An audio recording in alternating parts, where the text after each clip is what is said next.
بسم اللہ الرحمن الرحیم۔ السلام علیکم۔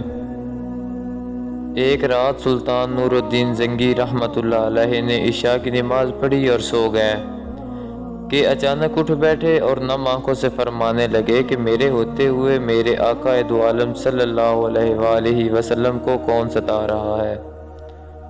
سلطان اس خواب کے بارے میں سوچ رہے تھے جو مسلسل 3 دن سے سلطان کو آ رہا تھا، اور آج پھر چند لمحوں پہلے پھر وہی خواب انہیں آیا جس میں سرکار دو عالم صلی اللہ علیہ وآلہ وسلم نے 2 افراد کی طرف اشارہ کر کے فرمایا کہ یہ مجھے ستا رہے ہیں۔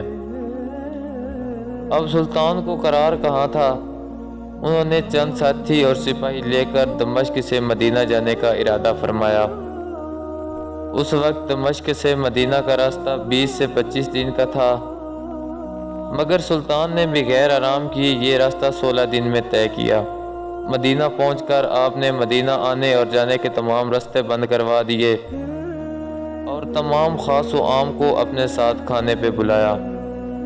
اب لوگ آ رہے تھے اور جا رہے تھے، آپ ہر چہرہ دیکھتے مگر آپ کو وہ چہرے نظر نہ آئے۔ اب سلطان کو فکر لاحق ہوا اور آپ نے مدینہ کے حاکم سے فرمایا کہ کیا کوئی ایسا ہے جو اس دعوت میں شریک نہیں ہوا؟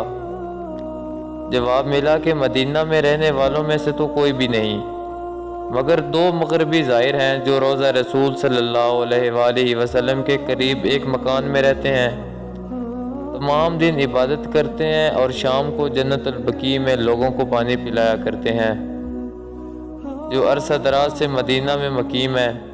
تو سلطان نے ان سے ملنے کی خواہش ظاہر کی۔ دونوں زائر اپنے آپ بہت عبادت گزار ظاہر کرتے تھے۔ ان کے گھر میں تھا ہی کیا، ایک چٹائی اور 2-4 ضرورت کی اشیاء کہ یکدم سلطان کو چٹائی کے نیچے کا فرش لرزتا محسوس ہوا۔ آپ نے چٹائی ہٹا کے دیکھا تو وہاں ایک سرنگ تھی۔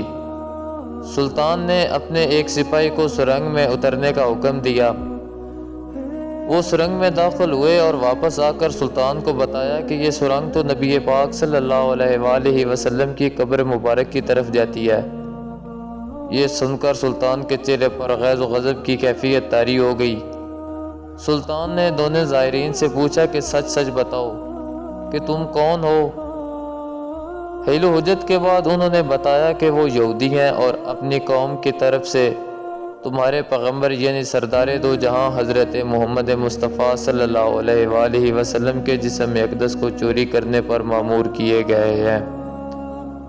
سلطان یہ سن کر رونے لگے۔ اسی وقت ان دونوں کی گردنیں اڑا دی گئیں۔